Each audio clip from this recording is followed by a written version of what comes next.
Hey everyone, Hello. welcome to the Hume Scope podcast, Roles and Lols. For those of you who don't know Hume Scope, we're a recruitment training business based in Australia, and to date we have trained thousands of recruiters across Oz, New Zealand and a bit of Europe. This is going to be a 10-minute quick tips and tricks with hopefully some laughs along the way for agency recruiters. Yeah.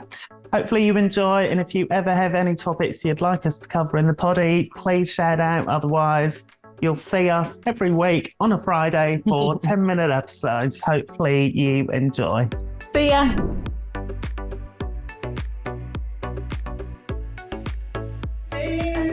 First poddy of the year. We're next, 2024. What are we talking about first? Oh God, what are we talking about? So something's come up quite recently, and questions are typically asked of us when we're engaging with a new client.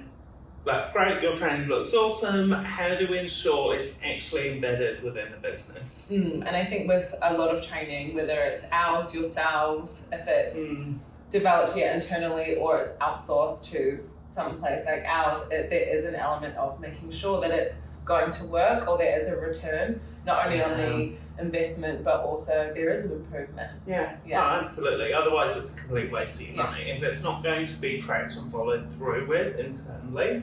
But we can do all that we can, and we can share as much detail as possible on the how to, why to, experiences that we've had. But if internally you're not set up for a culture of L&D and driving that forward and continuous improvement, very little will stick. I think I said recently, we've said it a few times in meetings as well, that there has to be like lead by example or model that behaviour that you expect of others. And I think if it's not filtered through, like it's going to start falling away or chipping back. That's true. I think that's the thing, isn't it? If you, as the business owner or the leader, personally don't do any L&D, and you go, I'm amazing, I've been doing this for 20 years, I can't learn anything, so you guys, here you go, I'm going to throw some money at it, and hopefully you guys will learn. And whilst I know you're not saying that in those exact words, if you're not personally developing yourself and you're not showing the team that you're personally developing, when you are then putting them on training courses and you're throwing money at the situation, that's essentially what it's insinuating and what people will pick up. So you've got to be careful as a leader what you actually say, and this comes down to business development, client interactions, internal interactions. What you actually say a lot of the time doesn't really matter.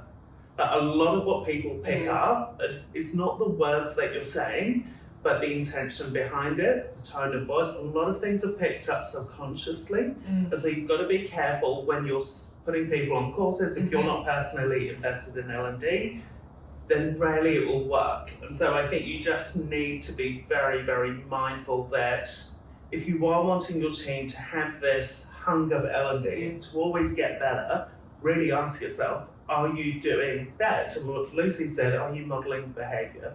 Because if you're not, why do you expect your team to? They might attend, of course, because you chuck them on it, but are they really going to drive it through? And if you're not doing it, can you really expect your team to? Honestly, probably not. I think we spoke about as well, like we are very lucky to work with lots of agencies that we get to see in reflection year on year, you know, where have we seen L&D implemented well, and where have we seen L&D maybe not be embedded in the culture as much. So my question to you, where do you think it works Who's the best? best client? Who's the best client? Who's the best L&D culture? And who's the worst? Top 5, here we go. Name and shame. No, but what would be your tips of what we've seen work, not work? Okay, so I've seen, and we were talking about this a few weeks ago, the businesses that do this really well, honestly, have quite a few key things in common. First of all, it's the leader is present in the session. So we've got our membership offering, which is monthly workshops and then access to all of our courses, and the businesses that I know do L&D really well and their teams are constantly improving and getting better and billing high, consistently, it's the leader is invested in themselves. They're in the sessions with their team. And in the session, not on their phone, on their laptop doing emails, busy, they're actually present, engaged with the training. Yeah. They're themselves in there, they're showing their team that there's always more to learn, even with their level of experience, so they're there. The other thing is internally, they're not just going, oh my God, guys, that was a great session. Awesome. Hopefully you learned lots. Let's get back to our day job. But I know a lot of businesses do that because they go, okay, well, they're the trainers, so they've taught them the thing. So it's now up to my team. And I'm like, no, it's not up to your team. It's up to you as a leader to ensure change happens. So the second thing in common would be the leaders, after training sessions, always have that meeting internally to go, let's workshop as a team. What did we all learn? Let's all share what we learned, because everyone takes things in differently, guys. What one person will pick up from a training session will be very different to what someone else picks up. And so collectively as a team, I'd recommend after any training session that the team go on, have a group internal meeting. Let's workshop key takeaways. What's your key takeaway, key takeaway, key takeaway? Then as a group, what are we holding ourselves accountable to implementing? And then 3, thing that's most important is the accountability piece. Great, we've learned that, we've all shared our key takeaways, we've all said what we're going to change and implement. This is the touch point of us looking back and seeing if that thing works.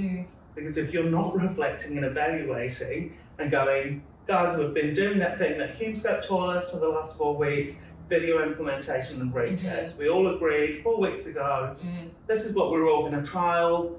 It's now 4 weeks. We were all aware we were going to have this meeting. Let's touch back on the facts. Where has it worked for you, Luce? What feedback do you have, Marcus? What's happened with you? And then once you place that feedback to go, guys, this is the proof. What Hume Scope taught us works. Marcus has had epic success, blah, blah, blah, blah, blah. Lucy struggled with this, Johnny said this. Now we have the stats and figures as to how it works. Let's embed this long term now. And with that little process and those touch points, your team might pick up a few little bits, but are they consistently going to do it? No. I completely agree. And I think that accountability piece, it's like a two-edged sword in itself. Like there's the accountability of the people that are embedding the training, but it has to be held accountable by 100%. The leaders. And the two aren't going to work unless they both exist together. And unfortunately, any of the leaders listening, and me included, we are to blame for most of the issues within our team. I'm sorry, it's not our team's issue. We as the leader are the issue most of the time. So whatever issue you're facing in your team, there's no user option on any change. It usually comes down to you and how you've rolled it out, your follow-ups and your structure. And I think that will serve you well as a leader. If you consistently go, shit, that didn't work. It's not Lucy's fault, it's not Johnny's fault, it's not Adam's fault, it's Ez's fault. Because I've done something wrong that the team haven't followed through with the change that we needed. And there's usually always any issue within the team, bar a few exceptions, but most of the issues within the team can be scaled back to the leader. So if something's not working, it's unfortunately a chat you need to have in the mirror. Not with the team.